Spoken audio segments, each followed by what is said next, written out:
चलिए, अभी मेरी आवाज़ आपको आ रही होगी। तो आज का जो हमारा टॉपिक है वो फायर इंश्योरेंस की डिफरेंट टाइप्स है यहाँ पे। ओके। तो हमारे इस वाली स्लाइड में हम पहले स्पेसिफिक फायर इंश्योरेंस को देखेंगे। इसमें क्या होता है, जैसे मैंने आपको अभी जस्ट एक एग्जांपल दे रहा था कि हमारे यहाँ टोटल 56 ब्लॉक्स हैं या उससे ज़्यादा भी होंगे। 56 लेके चलते हैं। ये जितनी मैं लाइन ड्रॉ कर रहा हूँ ये अलग अलग ब्लॉक्स कह रहा हूँ। ओके। टोटल 56 हैं, तो मुझे कौन से ब्लॉक में, या तो मैं सारे ही ब्लॉक्स को इंश्योर कर लूँ या फिर जो मैं यूज़ कर रहा हूँ, जैसे मैं लेट से 1, 2 और 3 ब्लॉक में ही अभी आजकल क्लासेस लगा रहा हूँ, क्योंकि रेगुलर क्लासेस बंद हो गई है तो सारे ब्लॉक चलाने की ज़रूरत नहीं। 3 ही ब्लॉक में हम लोग बच्चों को बुला रहे हैं और वहाँ पे स्टाफ बैठा हुआ है। तो मुझे ये अगले 2, 3 महीने की पॉलिसी लेनी है, तो मैं कोशिश ये करूँगा कि खाली लिमिटेड एसेट्स पे ही पॉलिसी लूँ, बाकियों पे मुझे नहीं चाहिए। ठीक है। तो स्पेसिफिक क्या होता है, आपको स्पेसिफिकली मेंशन करना पड़ता है कि किस टाइप की You have 5 minutes आप remaining. पॉलिसी ले रहे हैं, किसकी ले रहे हैं, किसकी नहीं ले रहे हैं। ठीक है। Specification is clear. Second is valued. Valued का मतलब क्या है, अब मैं सपोज एक बिल्डिंग में इंश्योरेंस कराना चाह रहा हूँ, है ना, एक बिल्डिंग की फायर इंश्योरेंस कराना चाह रहा हूँ, बट इस बिल्डिंग के अंदर कितने रुपए के एसेट्स हैं, ये मेरे कहीं ना कहीं वैल्यूएशन में आएगा पॉइंट, कि मेरे इसमें लेट से इसमें मेरा एक लैब है जिसमें 30 लाख रुपए की मशीनरी पड़ी हुई है, एक रिसर्च डिपार्टमेंट है जिसमें मेरे पास थीसिस पड़े हुए हैं पुराने पीएचडी के और कैपस्टोन के, मेरे पास कुछ फैकल्टी के कॉन्फिडेंशियल डॉक्यूमेंट्स पड़े हुए हैं। यू सी, ये सब जो चीज़ें हैं ये बड़ी क्रिटिकल चीज़ें हैं, और इसकी वैल्यूएशन अगर आप देखोगे तो it it is something of very high value.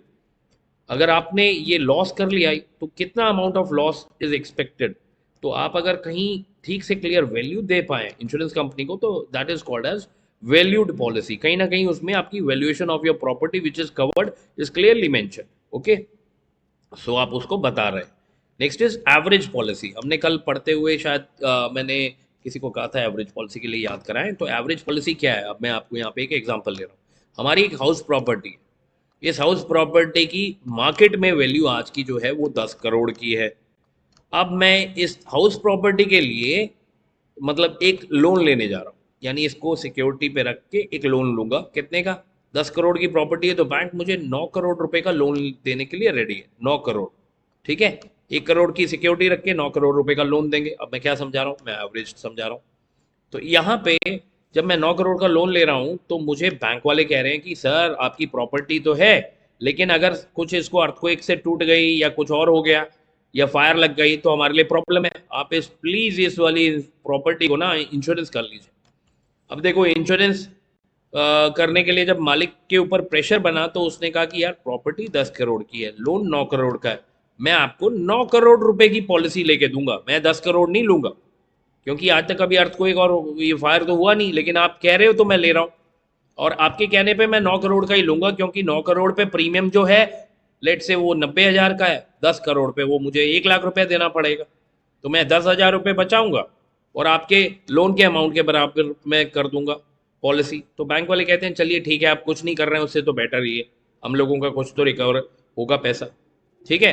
अब बैंक ने इन कहने पे इस पर्टिकुलर पर्सन ने इंश्योरेंस करा ली। लेट से इस घर में लग गई आग। आग लगने पे, फायर लगने पे टोटल लॉस जो इस बिल्डिंग में हुआ वो है आपका 9 करोड़ रुपए का। प्रॉपर्टी थी 10 करोड़ की, 10% बच गई, फायर स्टेशन वालों ने 10% बचा दी, 9 करोड़ का नुकसान हुआ। पॉलिसी आपकी 9 करोड़ की, नुकसान आपका 9 करोड़ का, क्या इंश्योरेंस कंपनी आपको 9 करोड़ पूरा देगी कि नहीं? इस सिचुएशन में इसका आंसर है नहीं, इंश्योरेंस कंपनी आपको 9 करोड़ रुपए नहीं देगी। इंश्योरेंस कंपनी को आपने 9 करोड़ का प्रीमियम दिया था, यानी 90% की प्रॉपर्टी ही कवर्ड थी, है ना, 10% की नहीं थी। तो जब लॉस होगा वो भी 9 करोड़ का, तो उसमें इंश्योरेंस कंपनी आपको पूरा नहीं देगी, इसका 90% दे देगी।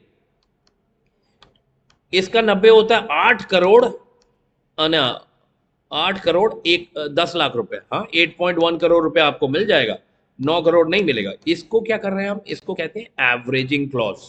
ओके, इसको एवरेज पॉलिसी भी कहते हैं। तो क्लेम अमाउंट जो है ना उसको हमें प्रोपोर्शनेट करना है, कि जो हमने टोटल अमाउंट इंश्योरेंस का किया था divided by total property. Amount कितने की थी, 9 करोड़ की थी। कितने की प्रॉपर्टी थी, 10 करोड़ की थी। एक्चुअल लॉस कितने का हो गया, 9 करोड़ का हो गया। अब कर लीजिए, यही वैल्यू आएगी आपकी, 8.1 करोड़। ठीक है। तो ये हो गई आपकी एवरेज क्लॉज। फ्लोटिंग क्लॉज क्या हो गया, फ्लोटिंग क्लॉज ये हो गया कि एक प्रॉपर्टी डीलर है जिसके पास बहुत सारी प्रॉपर्टीज है, उसने एनआरआईज ने इसको दे रखी है, तो ये सबको किराए पे चढ़ाता है, सबका मेंटेनेंस करता है, कहीं कोई नुकसान नुकसान होता है तो ये देखता है, एनआरआई इससे रिकवरी लेंगे नहीं तो। अब इसने क्या किया, इसने प्रॉपर्टीज की इंश्योरेंस करा रखी है, बट अब चक्कर क्या है, कुछ प्रॉपर्टी बिक जाती है, कुछ नहीं आ जाती है, आना जाना लगा रहता है, कभी 10 है कभी 20 है ना, तो इसमें उसकी इन्वेंट्री फ्लोट कर रही है, उस इन्वेंट्री के लिए उसने इंश्योरेंस ले रखा है, तो वहां पे हम फ्लोटिंग कर लेंगे, यानी ये एक ब्लैंकेट पॉलिसी है जिसमें प्रॉपर्टी डीलर को इकट्ठे ही बल्क में पॉलिसी दी गई है। री इंस्टेटमेंट का मतलब क्या होता है, री इंस्टेटमेंट का मतलब ये होता है